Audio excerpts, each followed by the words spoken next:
On a sun-swept April morning in a quiet corner of Princeton, New Jersey, a few murmured words of greeting, and then, echoing across the courtyard, a mounting cascade of voices.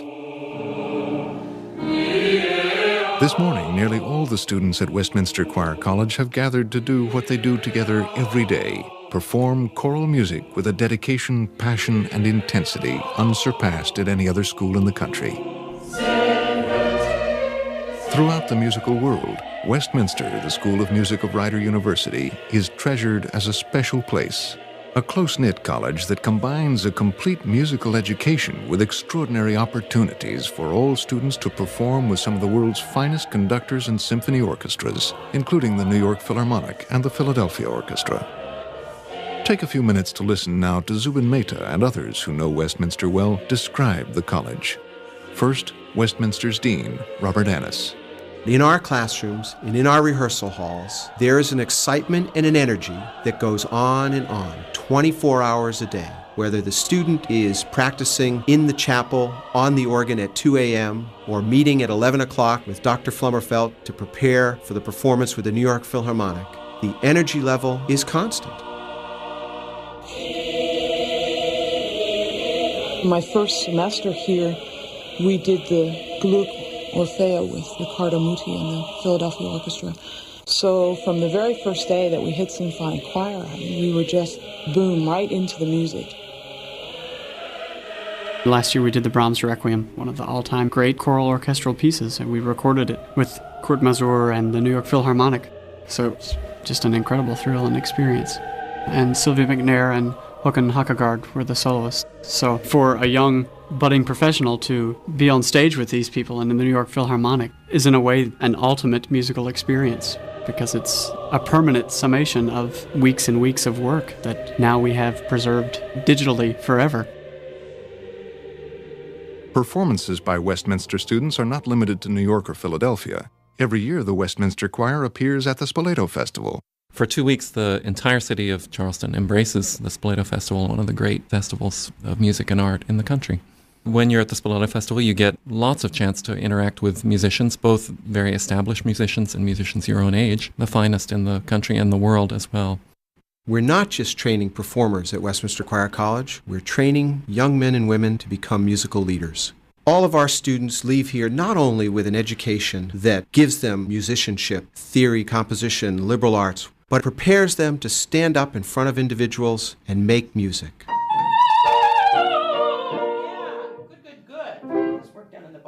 This kind of training, covering piano, voice, organ, theory and composition, music education, and church music, as well as conducting, can only come from a faculty of highly talented, nationally renowned musicians who understand that teaching is not only a passing on of knowledge, but a constant expanding of the human capacity for beauty, joy, and wonder.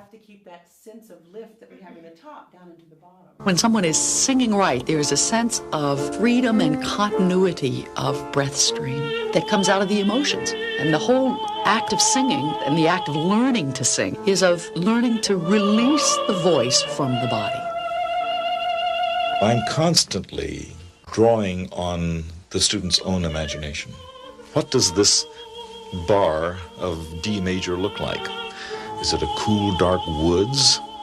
Is it blazing hot? My reward is seeing that spark, the light in the eye that says, aha, it does work. Among Westminster's many great strengths, one of the foremost is Dr. Joseph Flummerfelt, the artistic director, and the person Leonard Bernstein described as the greatest choral conductor in the world. I think this must be the most extraordinary compassionate.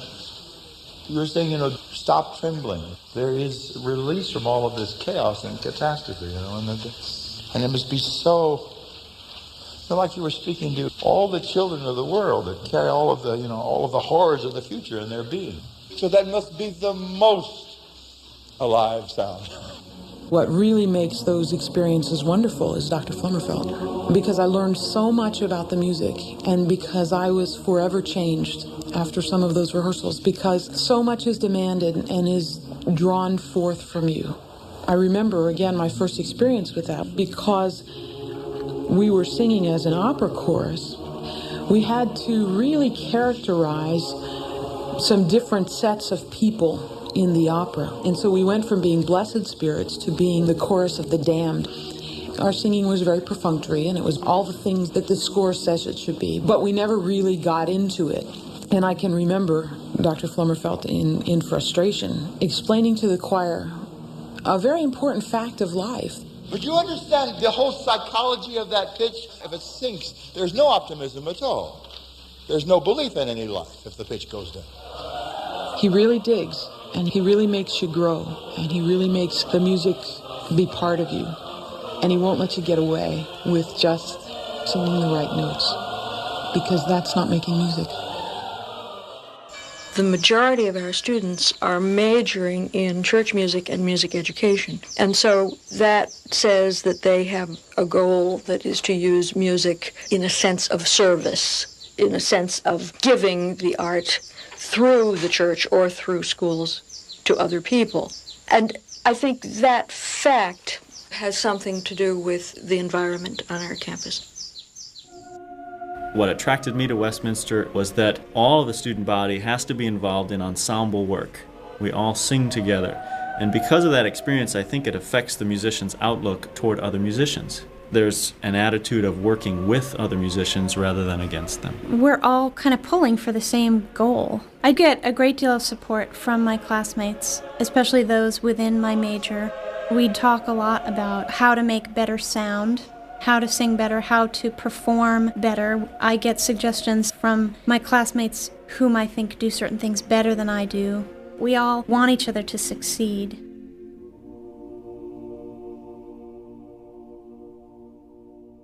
Westminster's mutually supportive atmosphere makes it a school where the greatest musical triumphs are shared ones, and where these happen with such frequency because the faculty expect, encourage, and strive for nothing less. Every member of the faculty is an expert in their own field. Now, if it's the organ department, say, then you can be sure that they are excellent performers. Really, everybody on the faculty has an expertise that is certainly known throughout this country. And this all overflows into the classes, the one-to-one relationship that a teacher has with a pupil at the keyboard or wherever. All this experience of the world of music is all poured back into the experience here in the school. The most special thing about the school is not just the tradition of performing, but the tradition of teaching. And the fact that the faculty here care more about students than any other institution I've ever seen, in a very direct and practical way. It's not just an abstract kind of admiration for the students. Super. You know what was great that time? You also let your body dance with it. It was just really going. Every single member of the faculty is totally encouraging and supportive all the time. So it's sort of a balance between very, very demanding faculty, at the same time very, very supportive in your development. Just cut right off there. Sometimes silence is just as exciting as music. A recitalist in choral conducting prepares not only a choir that meets during the day, but also prepares small groups of friends who meet often at 9:30 at night, because that's when all the night classes are over. And the conducting faculty, and in my case, Dr. Flummerfelt, would come to those rehearsals, 9:30 at night, and then sit with me afterward, which would be 10:30 at night, and discuss ways that it could be improved and what I ought to do. And that was a time surely when my learning accelerated because of that individual contact and individual attention. Part of the magic of Westminster arises from its being located in the historic, intellectually dynamic, and culturally rich town of Princeton. We are in a musical corridor between Philadelphia and New York, where the level and number of cultural and musical opportunities is just beyond belief. Our location also offers us the opportunity for unique experiences. This year, Kurt Masur came to campus to rehearse the Brahms Requiem, and the entire community turned out for this rehearsal to experience a level of music making that not every music student gets to experience. Many remarkable academic as well as musical opportunities lie close at hand to Westminster students. The main campus of Rider University is in nearby Lawrenceville, New Jersey. With 6,000 highly diverse students, Rider is academically strong in business, liberal arts and science, and education. At Rider, every Westminster student has the opportunity to explore a variety of academic fields and participate in more than 70 clubs and organizations. On Westminster's own campus, students can work in the Music Computing Center. Just downloaded a file from the internet, Bach Fugue. Decided I'd try it out. We're going to do a first pass.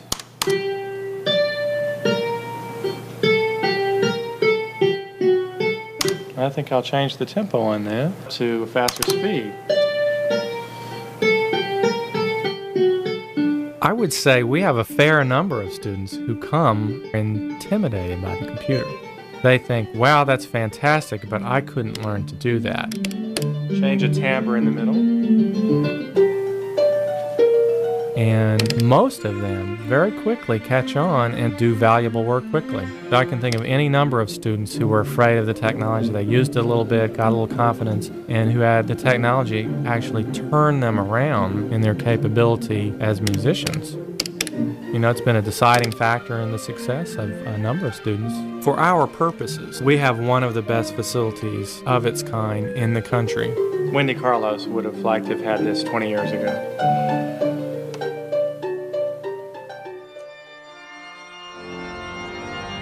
One measure of what students gain from Westminster is what they go on to accomplish once they leave here.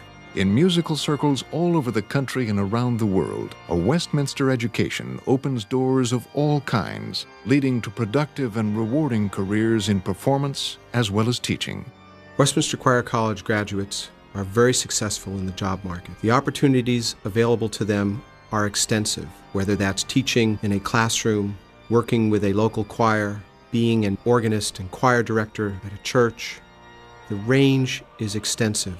All students are prepared to stand up in front of people and make music.